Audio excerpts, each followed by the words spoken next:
بسم اللہ الرحمن الرحیم۔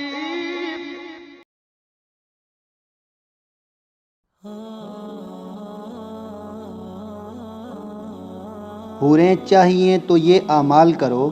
شیخ محمد بن حسین بغدادی رحمۃ اللہ علیہ فرماتے ہیں، ایک سال میں حج کے لیے گیا۔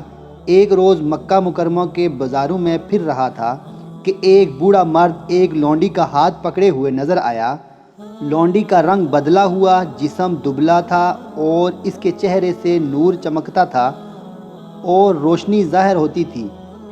وہ ضعیف شخص پکار رہا تھا، کوئی لونڈی کا طلبگار ہے، کوئی اس کی رغبت کرنے والا ہے، کوئی 20 دینار سے بڑھنے والا ہے۔ میں اس لونڈی کے سب عیبوں سے بری الذمہ ہوں۔ راوی کا بیان ہے، میں اس کے قریب گیا اور کہا، قیمت تو لونڈی کی معلوم ہو گئی، مگر اس میں عیب کیا ہے؟ کہا، یہ لونڈی مجنونہ ہے، غمگین رہتی ہے، راتوں کو عبادت کرتی ہے، دن کو روزہ رکھتی ہے، نہ کچھ کھاتی ہے نہ پیتی ہے، ہر جگہ تنہا اکیلی رہنے کی عادی ہے۔ جب میں نے یہ بات سنی، میرے دل نے اس لونڈی کو چاہا اور قیمت دے کر اس کو خرید لیا اور اپنے گھر لے گیا۔ لونڈی کو سر جھکائے دیکھا، پھر اس نے اپنا سر میری جانب اٹھا کر کہا، اے میرے چھوٹے مولا، خدا تم پر رحم کرے، تم کہاں کے رہنے والے ہو؟ میں نے کہا، عراق میں رہتا ہوں۔ کہا، کون سا عراق؟ بصرے والا یا کوفے والا؟ میں نے کہا، نہ کوفے والا اور نہ بصرے والا۔ پھر لونڈی نے کہا، شاید تم مدینۃ السلام بغداد میں رہتے ہو؟ میں نے کہا، ہاں۔ کہا، واہ واہ، وہ عابدوں اور زاہدوں کا شہر ہے۔ راوی کہتے ہیں، مجھے تعجب ہوا۔ میں نے کہا، لونڈی حجروں کے رہنے والی ایک حجرے سے دوسرے حجرے میں بلائی جانے والی زاہدوں عابدوں کو کیسے پہچانتی ہے؟ پھر میں نے اس کی طرف متوجہ ہو کر دل لگی کے طور پر پوچھا، تم بزرگوں میں کس کس کو پہچانتی ہو؟ کہا، میں مالک بن دینار، بشر حافی، صالح مزنی، محمد بن حسین بغدادی، رابع ادویہ، شعوانہ، میمونہ، ان بزرگوں کو پہچانتی ہوں۔ میں نے کہا، ان بزرگوں کی تمہیں کہاں سے شناخت ہے؟ لونڈی نے کہا، اے جوان، کیسے نہ پہچانوں؟ قسم خدا کی وہ لوگ دلوں کے طبیب ہیں، یہ محب کو محبوب کی راہ دکھانے والے ہیں۔ پھر میں نے کہا، اے لونڈی، میں محمد بن حسین ہوں۔ اس نے کہا، میں نے اے ابو عبداللہ خدا سے دعا مانگی تھی کہ خدا تم کو مجھ سے ملا دے۔ تمہاری وہ خوش آواز جس سے مریدوں کے دل زندہ کرتے تھے اور سننے والوں کی آنکھیں روتی تھیں، کیسے ہے؟ میں نے کہا، اپنے حال پر ہے۔ کہا، تمہیں خدا کی قسم مجھے قرآن شریف کی کچھ آیتیں سناؤ۔ میں نے بسم اللہ الرحمن الرحیم پڑھی۔ اس نے بڑے زور سے چیخ ماری اور بے ہوش ہو گئی۔ میں نے اس کے منہ پر پانی چھڑکا تو ہوش میں آئی اور کہا، اے ابو عبداللہ، یہ تو اس کا نام ہے، کیا حال ہوگا اگر میں اس کو پہچانوں اور جنت میں اس کو دیکھوں؟ خدا تم پر رحم کرے اور پڑھو۔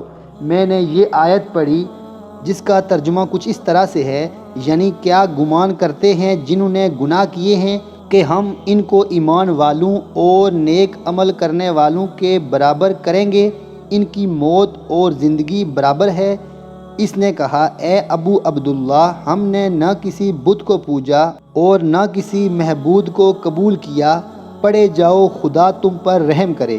میں نے پھر یہ آیت پڑھی جس کا ترجمہ کچھ اس طرح سے ہے، یعنی ہم نے ظالموں کے واسطے آگ تیار کر رکھی ہے، ان کے گرد آگ کے خیمے ہوں گے، اگر پانی طلب کریں گے، گرم پانی پگھلے ہوئے تانبے کی مثل پائیں گے جو ان کے چہرے جلس دے گا۔ ان کا پینا بھی برا ہے اور آرام گاہ بھی بری ہے۔ پھر کہا، اے ابو عبداللہ، تم نے اپنے نفس کے ساتھ نا امیدی لازم کر لی ہے، اپنے دل کو خوف اور امید کے درمیان آرام دو اور کچھ پڑھو، خدا تم پر رحم کرے۔ پھر میں نے پڑھا جس کا ترجمہ کچھ اس طرح سے ہے، یعنی بعض چہرے قیامت کے دن خوش حشاش بشاش ہوں گے اور بعض چہرے تر و تازہ اپنے پروردگار کو دیکھنے والے ہوں گے۔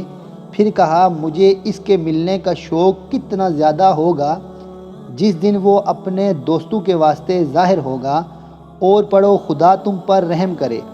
پھر میں نے پڑھا جس کا ترجمہ کچھ اس طرح سے ہے، لڑکے جو ہمیشہ رہنے والے ہیں جنت والوں کے لیے، ہاتھوں میں کوزے اور لوٹے اور پیالے شراب معین کے لیے گھومیں گے، نہ پینے والوں کا سر پھرے گا اور نہ وہ بہکیں گے۔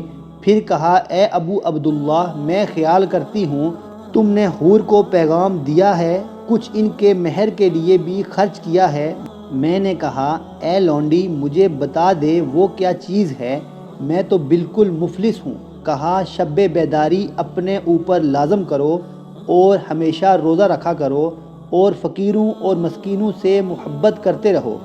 پھر وہ لونڈی بے ہوش ہو گئی، میں نے اس کے چہرے پر پانی چھڑکا تو ہوش میں آئی، پھر دوبارہ مناجات پڑھتے پڑھتے بے ہوش ہو گئی۔ میں نے پاس جا کر دیکھا وہ مر چکی تھی۔ مجھے اس کے مرنے کا بڑا صدمہ ہوا۔ پھر میں بازار گیا تاکہ اس کے کفن دفن کا سامان لاؤں۔ واپس آ کر کیا دیکھتا ہوں کہ اسے کفنائی ہوئی خوشبو لگی ہوئی ہے اور جنت کے 2 سرسبز جوڑے اس پر پڑے ہیں۔ کفن میں 2 سطروں میں لکھا ہے، ایک میں کلمہ طیبہ لا الہ الا اللہ محمد الرسول اللہ اور دوسرے پر قرآن کی کچھ اور آیات لکھی ہیں۔ میں نے اپنے دوستوں کے ساتھ اس کا جنازہ اٹھایا اور نماز پڑھ کر دفن کر دیا۔